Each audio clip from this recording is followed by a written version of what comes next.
You are now listening to the Two Dads Run podcast. Just two dads who run, talking about running, and being dads, and some other stuff. Hey everyone, welcome back. This is Kevin. This is Gray.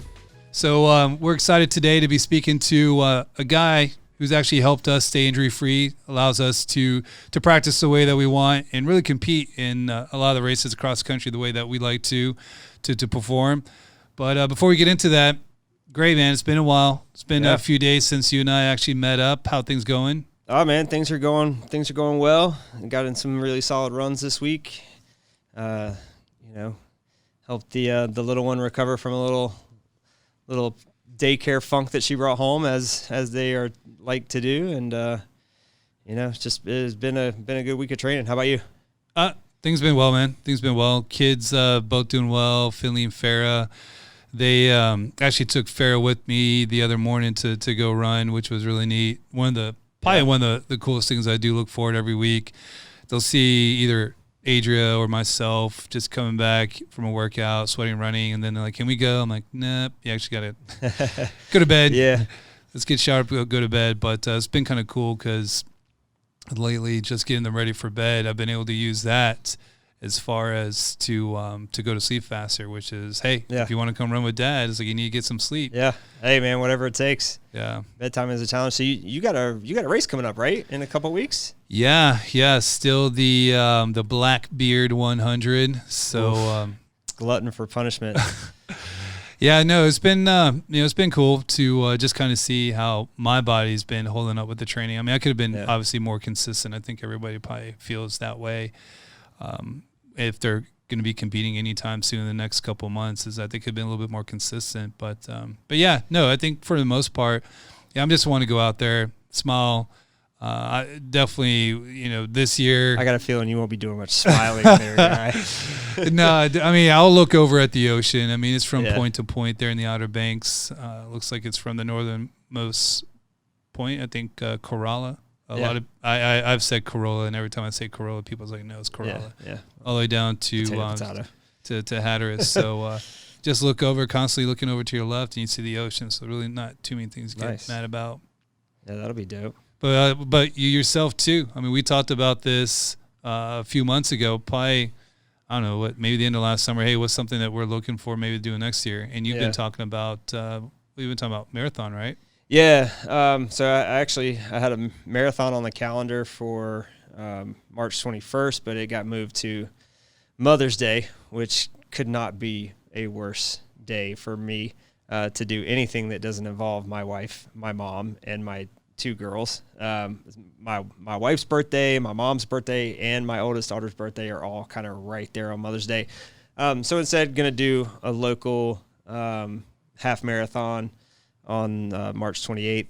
We'll see how it goes. It'll be my first race in 20 years. Good man. So I'm pretty excited about it. Did a nice little 13.1 mile training run over the weekend. Went way faster than I wanted to. I saw that. It's probably pretty close to race effort, but it went well. I'm not broken, knock on wood. So our guest today has been doing us right, and no man, feeling good, ready to race. Had to break in a new pair of Vaporflies over the weekend, and finally took the plunge and got those bad boys, and really great shoe. Yeah, I was a little surprised they weren't as soft as a lot of people make them out to be. Definitely a very responsive shoe. You can absolutely feel that plate. Mm-hmm. The upper, it took me some time to get used to the upper a little bit in terms of finding the right lockdown, and I didn't even notice that it had a lockdown lace until the next day, which would have been helpful to know. But no, I mean, great shoe. I can definitely see why it's done so well in the race circuit, broke so many records, but I'm nowhere near that. But those shoes are pretty awesome. I mean, anytime that you'll text me a pair of shoes, I'm then online looking at my next shoe. But I don't do. I definitely make sure where those things are being delivered. Unlike, I think, didn't you unfortunately make a rookie mistake? Definitely an amateur move. A little shipping snafu. I accidentally had them sent to my house as opposed to my work, so they couldn't, sneak into the garage as things can sometimes do. So this show could have become one dad run. Yeah, Greg got a little greedy. Any more running shoes show up at my house, and it might be one dad run. So it'll be a solo mission for you there, bud. So no, definitely not. No, this is awesome, and again today with with our guest Dr. Lee Welch, it's going to be good stuff. What I'm excited to hear from him is him just us growing up and running together for as long as we've had. We ran in high school together. Essentially, I was that year ahead of you, and yep. And then in college, we did keep in touch, but it's been cool to kind of see.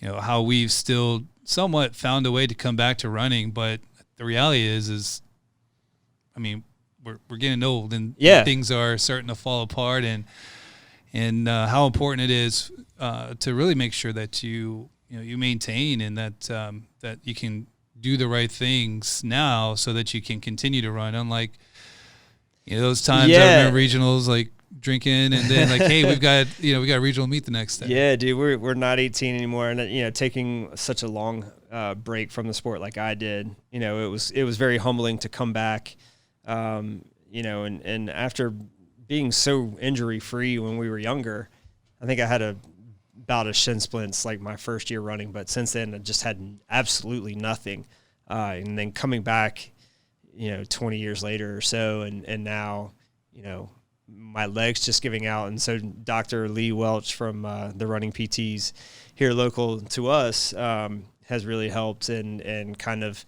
not only given me some, advice as to, how to stay healthy and things like that, but also, just kind of a very top level view of, training. The very first time that he met me, he was like, look, man, here's the deal. You are one of those kind of higher VO2 guys, and your lungs can take you farther and faster than your legs can handle right now. Mm-hmm. So you're going to accumulate some of these and, some of these injuries, and whether it was a post-tib issue or, IT band syndrome or things like that just kind of popped up when you're going from logging no mileage at all. And I mean, I've kind of dabbled in powerlifting for a few years and various other sports, and, those things are going to pop up. We're not 18 anymore. So, definitely he's been super instrumental, he and his team, to keep us both healthy, helping. I know you've got kind of a standing Friday appointment for some dry needlings and stuff like that, right? Oh, I mean, yeah, and that's kind of been the neat thing. This journey, as you continue to get older, you learn more about yourself, and some of the treatments that are out there that are beneficial. That for a while you yourself, I'll say for me, I thought, hey, that's taboo, or hey, that doesn't work, and never did the research to go into how that could possibly help, and specifically with the dry needling. That was probably the wow or the aha moment where I was like, wow, this stuff actually truly does work. And especially if, with him and his team that know what they're doing, and to really see the effect right then and there and feel it, and then, doing what I need to make sure that I can continue to run and run at the pace and at the level that I want to. It's recommended for everybody to just go see, in this case here, a physical therapist that specializes in running and the form and what you need to do at different points in your age, and with even just like the male and female bodies. It just hearing and most guys, and I'll be freaking hard headed, and not being as flexible is something that I never was flexible, and stretching, how important that is. And then women at our age tend to be more flexible. So it's just kind of neat to just kind of hear more about the anatomy. I think just, again, the journey of learning more on, how I can help myself, but then can help others, because you just don't know until you try it. And not too many people, I think, are, down about trying dry needling. Yeah. All right. Well, enough from hearing about us, or hearing from us about it. Why don't we, let's get to the interview with Dr. Lee Welch. Let's do it. All right.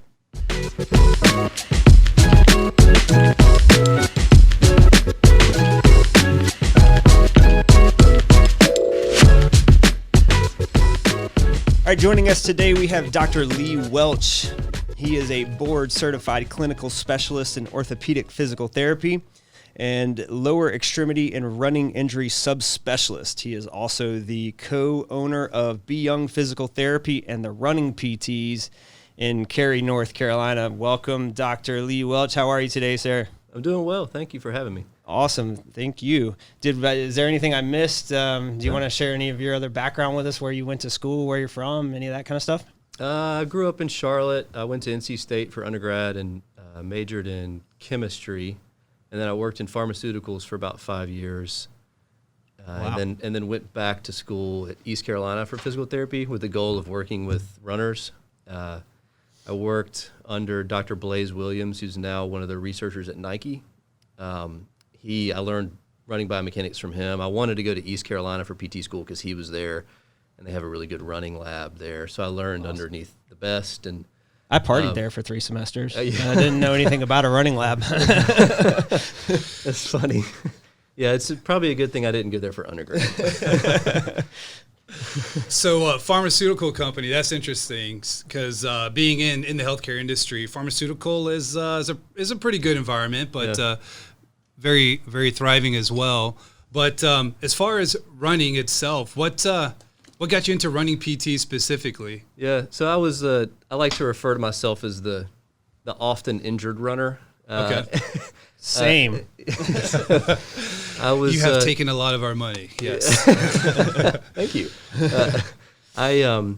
So I was, just a recreational runner working and tore my hamstring and tried to problem solve it myself for a while and wasn't working and ended up going and seeing a PT.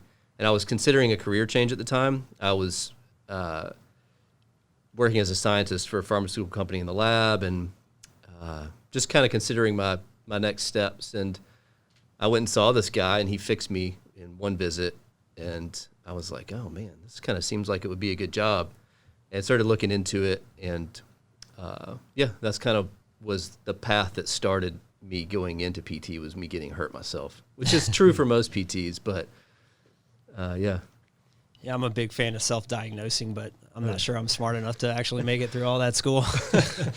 Absolutely. I think over the last, probably a year or so, that's what we've been doing. And then those kinks and injuries have not gone away. So, awesome. So as far as, again, appreciate you joining the show here. And Two Dads, one of the things that, all three of us have in common is that we have kids and we also have busy lives. And what are some of the things right now that you find as being an owner of a co-owner of the physical therapy company and being a dad, being a husband? How do you manage all those hats currently right now? I think you actually just reminded me that I have something that I forgot to do in that question. I'm sure you guys can relate to that. Absolutely. Absolutely. It's tough. I think at the stage of life that we're all in, professionals with young kids, like to me, it's, not prioritizing my kids, my family, my faith, and the job is important. And, some of the stuff that I really like to do and I'm passionate about sometimes takes a back seat to, serving others, serving my family, and, trying to make sure the business is doing well. I would say one of the hardest parts of being the owner of a business is when you're a PT is that, I treat most of the day, and there's a lot of things that I can't get to when I'm treating patients that that stuff kind of takes a back seat. Our model is to, treat the patient in front of us really well and give it everything we've got. And our patients walk out knowing that we've given it our best shot. And so, it just juggling all those many hats. It just takes prioritization, I think, more than anything. So. Yeah, we can absolutely relate to that. I mean, in full disclosure, in case anyone missed it earlier, Kevin and I are both patients. So that's how we met Lee, and I can say from my standpoint, you've definitely created something pretty special there. definitely when speaking for myself, when I walked in, I felt immediately comfortable. And that doesn't, having owned a business myself previously, I understand that does not happen on accident. And that takes absolute leadership from the top. So job well done there. Thank you. Yeah, we have tremendous staff. So yeah, I mean, and that's another, the people that the team that you pick to work with you is super, super important for sure. Yeah. So when did you start running? What was it about running that kind of drew you in? I was a baseball player growing up, and I think I just naturally gravitated towards the like speed positions, and it wasn't until probably middle school, high school that I really started to enjoy running in and of itself. I think just having people encouraging me to do it and saying you could be good at this was helpful. Affirmation, and I think running can be a scary sport. Nobody wants to fail, but running in particular, it's hard. It doesn't feel good. So being the leadoff hitter, my parents encouraging me that I could do this in a different sport too, and just kind of pursuing that. When I got in high school, I started running cross country and really liked it, and I actually stopped playing baseball as I got older to focus more on cross country and track. So it was just a passion. I really enjoyed it, and as probably everybody listening does too. We can all relate to that. It's almost like a drug. Yeah. You kind of keep going back for that runner's high. So do you still find the opportunity to run now, or? Yeah, I think I do. I don't run nearly as much as I used to. The runner's high thing, and like you said, it's like a drug. I really relate to that. I think it can be a slippery slope with runners, and I've been there where it can easily become the most important thing in your life, and so you have to be careful because it can dominate. And so I do still run. Probably 2 years ago, I had a pretty devastating heel injury. And I'd been a PT for a while. I'd seen a lot of heel injuries, and this heel injury would not get better. I did everything that I knew to do, and it just wasn't responding, and it was just shutting me down. I wasn't having fun. I was just doing everything I could to try to get back into the sport. And I'm a man of faith, and in a moment praying one time, I just felt the Lord tell me, like, I did this to you, right? Like, I took this away, and I'll give it back to you. And that's true. That's what happened. And so I kind of just refocus. I gave up on trying to heal it. And I started reading my Bible in the mornings instead of running, and it got better.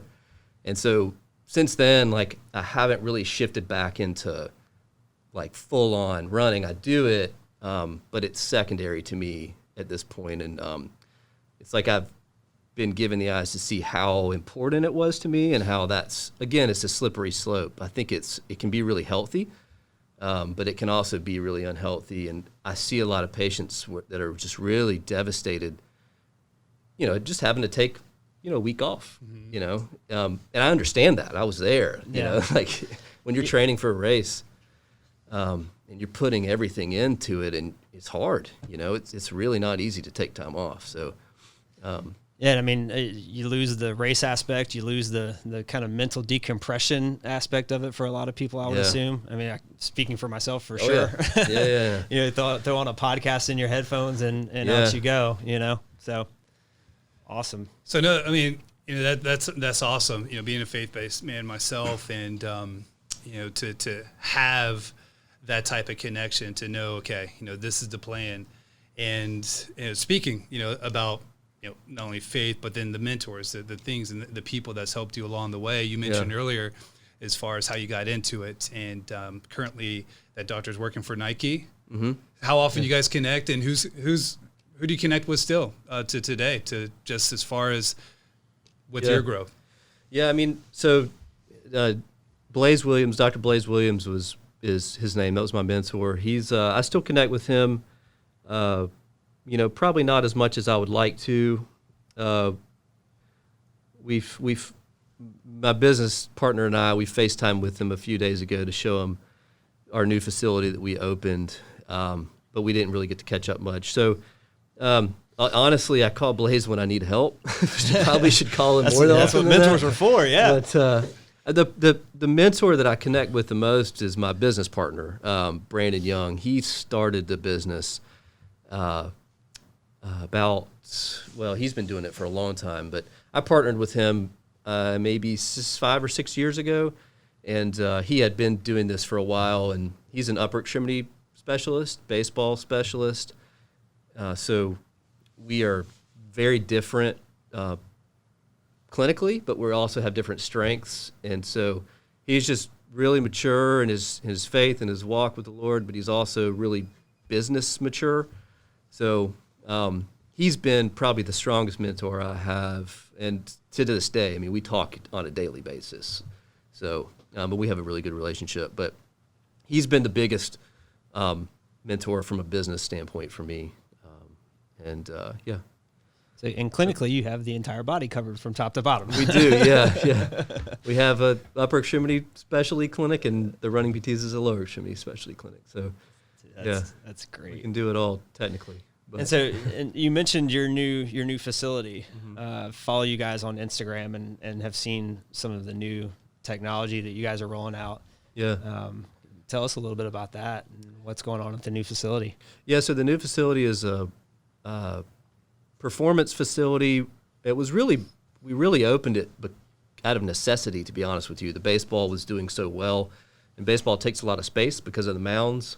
So we opened a warehouse where we have 3 indoor mounds, and then we have a 40-meter track. It's a little bit longer than that. And 2 sets of camera systems for 3D analysis. So we can do physical therapy in there, but we can also do performance work, specifically focused on mechanics, throwing mechanics, hitting mechanics. We do golf swing analysis in there. We have a golf specialist. And I've been doing endurance running for years. That's what I've learned from Blaze Williams. I've kind of honed that. I've continued to work on that. I do a lot of endurance gait analysis. And I've been doing it with 3D for a long time. With 3D, to kind of give a visual for what that is, there's 12 cameras, and then you put 35 infrared or little reflective markers all over your body on relevant landmarks. Mm-hmm. And then the 3D picks up the movement pattern, and then we get to look at your mechanics, left versus right. We look at every joint and every plane, left versus right. And then we compare you to sub-elite runners. We have a bank of normative data of sub-elite runners. So I say that because I've been doing that aspect of it for years, but I really am passionate about the sprinting population as well. And I've been doing sprinting gait analysis, but not from the 3D side, because we did 3D analysis on a treadmill, and we only had 8 cameras, and then the report was catered to endurance athletes. And so for the last probably 9 to 10 months, we've been working on developing a sprinting-specific report that has variables that are important for sprinting mechanics, not endurance mechanics. Well, and those mechanics are very different. They are, inherently anyway, right? So. They are. There's different variables. The timing is more important. And, I mean, there's a lot of different aspects of it. But, yeah. But we've just actually released that last week, the sprinting report. So now we can do endurance mechanics, which I've been doing for a long time, but also the sprinting. So that's really what that space is being utilized for from my perspective, my standpoint currently. Yeah, no, that's awesome. So golfers, baseball players, endurance, and sprinters. So in that category, who does that appeal to? Can the everyday runner actually just say, hey, Dr. Welch, can I look, I've just started running within the last year. Can you do a gait analysis on me? And if so, what does that look like for somebody that's just new into running? Yeah, that's a good question. That's probably one of the most common questions our front desk get. Somebody calls and says, hey, I'm interested in a gait analysis. Like, what does that look like? So, I'm obsessed with this concept, by the way. So I'm very interested in hearing a lot about this. So there's there's two types of gait analysis. There's a 2D gait analysis and a 3D gait analysis. A 2D gait analysis is me with my iPad and some software where I can look at you we're basically trying to recreate a 3D with that by looking at the front, the side, the back. And, it's really an art. It's up to me with this video to determine, what's wrong or what could you do better, what things are you doing well, what things are related to your injury. And then there's a 3D analysis, which is the cameras and the reflective markers, and that just gives us, it's right, it's very objective, so the data is really precise and accurate. The data is what it is, right? So we get accurate data, and it can see things that humans can't see with their eyes. So movement in different planes can be a lot smaller. So the 3D can look at all that. But I say that to say, like, the 2D analysis, insurance will cover a 2D analysis for an athlete that's new to the sport that may be hurt, or that's new to or that has been hurt for years, or they've been dealing with, like, I always get hurt on the left side. I want to know why. So, like, that sort of thing is, you could do a 3D analysis for that. Insurance won't cover a 3D analysis, or you could call our office and just set up an appointment with one of our PTs, and we'll do a gait analysis in the PT session. So that's a 2D. But the technology is much more advanced on the 3D side of things. So to answer your question on, what a new runner to the sport could do, a gait analysis can do three things. We can use it for injury prevention. We can use it to problem solve a chronic, like, recurring injury, or we can use it to improve your, what we would call economy, your runner's economy. Those three things are what we kind of use it for. And you can kind of blend all three of those. But I think, that to me, as a runner at any level, your mechanics is the most important thing. So a lot of the chronic injuries are mechanical. They're mechanically related. So I think it's a valuable use of your time to have one done for any runner at any level. And it's hard. You guys have worked on your mechanics, and, you need that kind of feedback. And it's hard to know what you're doing when you're running. You kind of need somebody to look at it. Yeah, running proprioception is much different than, say, a lifting movement or something like a bench press or a squat. Yeah. I mean, there's a lot going on, all the different phases of your gait. Yeah. So no, that's. I was going to say, no, I think it's very helpful because running itself, very intimidating unless, the three of us, where we all started off in cross country and running throughout our entire lives. But we come in contact with people on a everyday basis that look at runners or us and, I will never do it, or I like to do it, or think we're absolutely insane. Which exactly. There's probably some truth to that. And then you throw on some of the technology, so then they see, okay, I'll go out and run, and then they're getting injured, and then they're getting out. But how awesome it is and beneficial for anybody that's actually running, from early stages of doing your first 5K to a marathon, to somebody that's very experienced. Gait analysis, how beneficial that can be for someone. And I think we were talking about not too long ago. I mean, the other thing too is we're huge shoe buffs, so we love running shoes. And Gray, what were we talking about as far as how that might? Yeah, no, I'm a huge running shoe geek, and actually, I think on our last visit, I came with my entire backpack full of all my different running shoes. So I think my wife might threaten to divorce me if I bring home any more, but. I'll just have them sent to my work. It's all good. She'll never notice, unless she's listening to this. But that's highly doubtful, and probably But so how much? So you mentioned when you were talking about the gait analysis, you mentioned that a lot of injuries are due to a mechanical breakdown of some sort. Is there one injury that you see more often? Is it subjective to age, like upper 30s like us, or is it all just mechanical for the most part? Yeah, there's definitely certain injuries that are more common with certain demographics, But the research would say, and I think that clinically we see this is true as well, the most common injury is knee pain. The most common running injury is knee pain.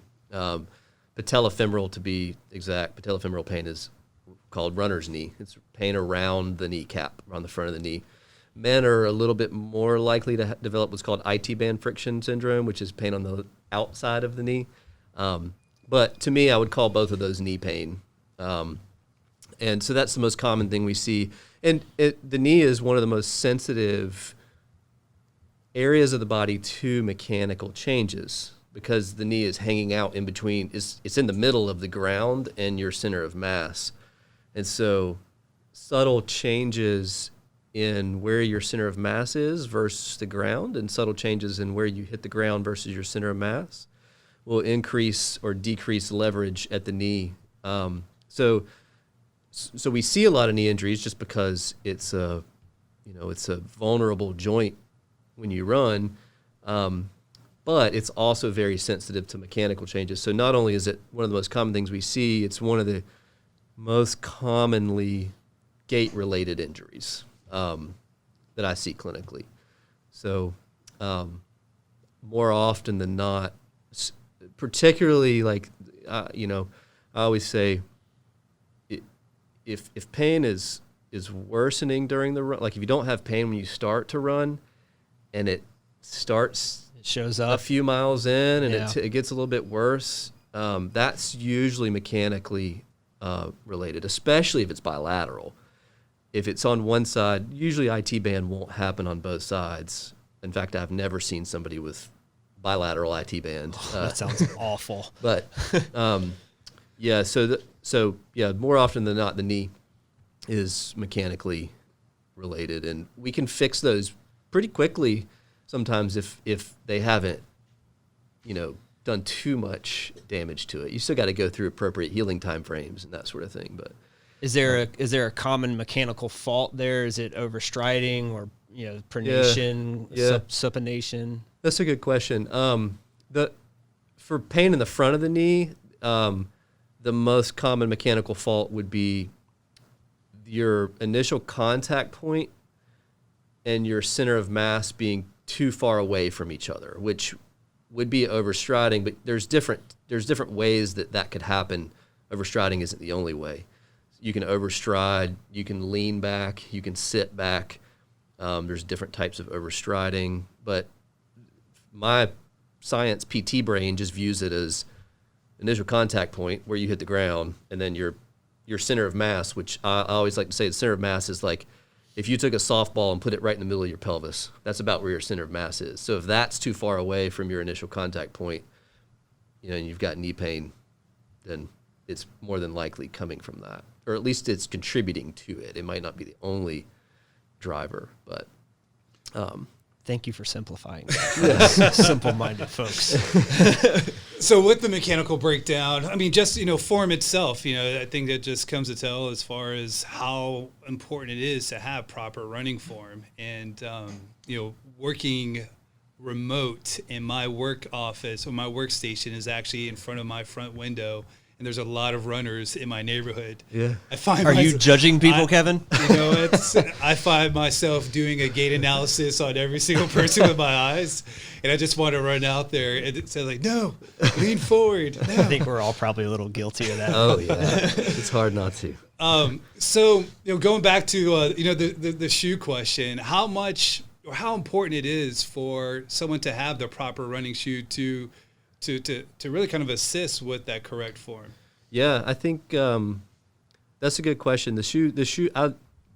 You guys said you're shoe geeks. I am too. I love the shoe technology. I love what shoe companies are doing, especially lately. It's crazy how far it's come. It's amazing. Like in the last 5 years. Yeah, and I think it's good for the sport. It creates some buzz, and I look at shoes like I look at a lot of things. When making decisions, there's pros and cons, right? There's pros and cons to the different features that shoes have. For example, like heel-toe drop, the last of the shoe, whether or not it has a rocker bottom or a flat bottom, the density of the midsole, and I can talk about all that stuff if you want, but like the different features, Go for it. The different pros and cons to shoes. It's like real estate. It's like buying a car, or an SUV or a sports car. There's different features that different shoes have. To me, the key from an injury prevention standpoint is educating yourself on the different features of the shoes and how those features load some parts of your body more and some parts of your body less. The easiest, I think, or the biggest place that you see changes in that is with what's called the heel-toe drop. The heel-toe drop or heel-toe offset is a measure of what's called the stack height. The stack height is like how tall the shoe is off the ground. So you have stack height of the rear foot, which is underneath your heel, and then you have stack height of the forefoot, which is underneath the ball of your foot. So if the height of the shoe at the heel is 30 millimeters and the height of the shoe... Lee, is there a 30 millimeter stack height on anything these days? Some of the 33 plus. Yeah, it's funny.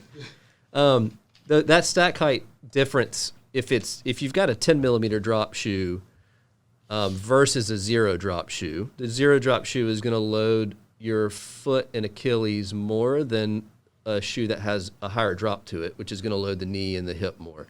There's mechanical things you can do to load and unload tissues, but a lower drop shoe, to be clear, I like the trend towards shoes going a little bit lower drop and not all of them being 12 millimeter.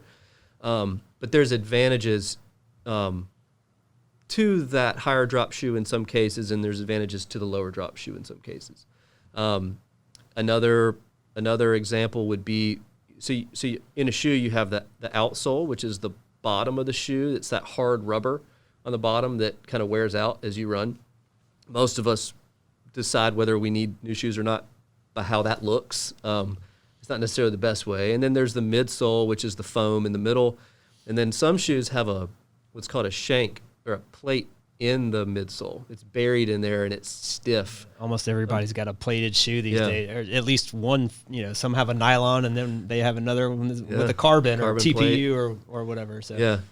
And so those plates can be advantageous, and they can also help to stabilize the foot and help you out, so you don't have to do all the work yourself. So knowing that about a shoe, the best way to know if it has a plate is take the shoe, grab the heel and grab the toe and try to fold it up on itself and see where it bends. The shoe that has a plate in it, the carbon plates, they're not going to bend at all. Yeah. No. But most shoes will bend right underneath the ball of the foot because that stiffness is in the back 2/3 of the shoe.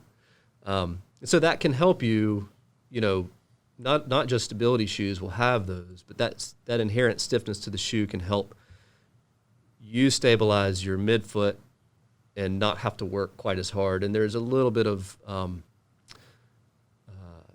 what we call elastic recoil happening in that shoe, where the shoe kind of helps you propel yourself forward. Energy return seems to be the new buzzword in the shoe industry. Yeah. So with that, quick question on that, because I think a lot of our listeners are always curious to know how many miles should they, I guess as far as, how many miles should you be putting on a running shoe before you start thinking about getting another one? Yeah. I mean, we've probably all heard the 300 to 500 range, and I think that's pretty accurate. That's probably middle of the bell curve. If your shoe doesn't have very much outsole, that rubber on the bottom, then it's going to wear out a little bit faster. What I like to do is, if I run in a shoe that has some inherent stiffness, intrinsic stiffness in that back 2/3, I can usually tell that I need a new shoe. Well, for one, my left IT band will start to hurt. But if I take the shoe and I fold it up, it doesn't feel stiff anymore. It feels like it's giving a little bit. For me, it's usually around the 400 mile range, give or take. But it does depend on the shoe. A shoe that has more outsole and is a little more dense is going to last longer, whereas a shoe that doesn't have an outsole, like some of the new shoes with the carbon fiber plates that are meant to be really, really light, they're going to wear out a lot faster. All that exposed foam on the bottom, they're just shaving weight off of there. Right. Which is $300 just yeah. Enjoy your $275 shoes for the next 100 miles, and then it's time for more. But you will look cool at races. Yeah, right. and maybe run 10 seconds faster. I mean, is there some science behind, and I'm sorry, I know we're kind of going off track here from your specialty here, but I mean, is there some science behind the plated shoes and, the benefit that they could give to just your normal everyday, marathoner or half marathoner? Definitely there's the shoes are legit. And they definitely do provide some recoil and help with propulsion. However, you have to load it correctly. So that kind of goes back to the mechanics. So the shoe has to fit the wearer, basically. It has to fit the wearer, and they need to load it in the right spot. If you don't load a shoe that has a plate in it in the right spot, then you're not really gonna take advantage of. Like when you run, you're essentially just a spring bouncing down the road. That's how we look at human movement in the lab. That's kind of how we think about runners moving. And if you load that spring at the wrong angle, then it's not going to propel you forward. It's going to, you're going to kind of sink into that spring. And so yes, they can help. But the mechanics, the better your mechanics are, the more the shoe is going to help you. They're designed to, to help with recoil. So, yeah. So what you're saying is I need to come in for a gait analysis and then buy some sweet $275 shoes. Yeah. Sorry, honey. I'm not, because I'll be letting her know, hey, look, I need to stay healthy. This is what we need to do. Justify it however works for you and your marriage, Kevin, Yeah, it works for both. There's a nice balance of economy and injury prevention that kind of works together. So I think. Well, she's actually, as we speak right now, she's seeing Aaron getting looked up and getting taken care of right now. So Aaron, where is Aaron now? Aaron, as far as where does she work? Running PT. There you go. You gotta hit the plug, Kevin. Come on. Yes. It's so, speaking about your team, so we were talking earlier about how, especially with you and your partner, Brandon Young, how each of you are specialized in your own area. So specifically your team, Aaron and Doug are two that I've actually have had the privilege and really kind of had the opportunity to help my form and to prevent injury. So with your current team now, what are some of the specialties? What are some of the strengths that your team members bring to runners out there in our community?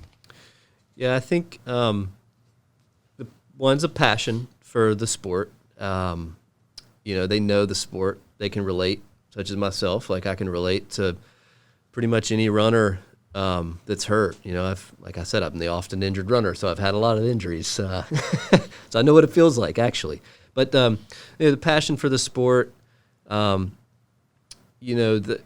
staff are just so great. They're honest. They're empathetic. They really, truly care about outcomes and results. They're not just going through the motions, trying to get on to the next patient, get done with their day. We really want to see people get better, and we care about that. To me, the clinical side of things, that somebody can grow there from a mentorship standpoint. If they're passionate, then there's lots of educational classes and courses out there, and we do a lot of mentorship stuff. I do a lot of mentorship stuff with our PTs, and they teach me a lot too. So we have a good team. There's good camaraderie. We'll bounce ideas off of each other. We talk about patients after they leave, like if we're struggling with something, or we'll pull the therapist in, like while the patient's there, and two heads are better than one, right? So, and I think I always say it's almost not even fair how many runners we get to see. Like, you just get better and better and better. It'd be like frying an egg every day. Like, yeah, definitely a good business decision for an oft-injured runner to start a running physical therapy office. Yeah, I mean, it definitely helps. The more ends or more reps that we have with injured runners, if we're having trouble with planner, then clearly we know we're doing something wrong. We have a lot of experience seeing, lower extremity pathology. So, I would say when I hire somebody, the intangibles, they've got to have good communication. They've got to have good work ethic, and they've got to be honest. You just, you trust somebody when you meet them, and if they have those three things, and the clinical side of things, the problem solving side of things, PTs are smart. The PTs these days, especially, that are coming out of school, they're so smart and intelligent, and that clinical side is usually a little easier for them.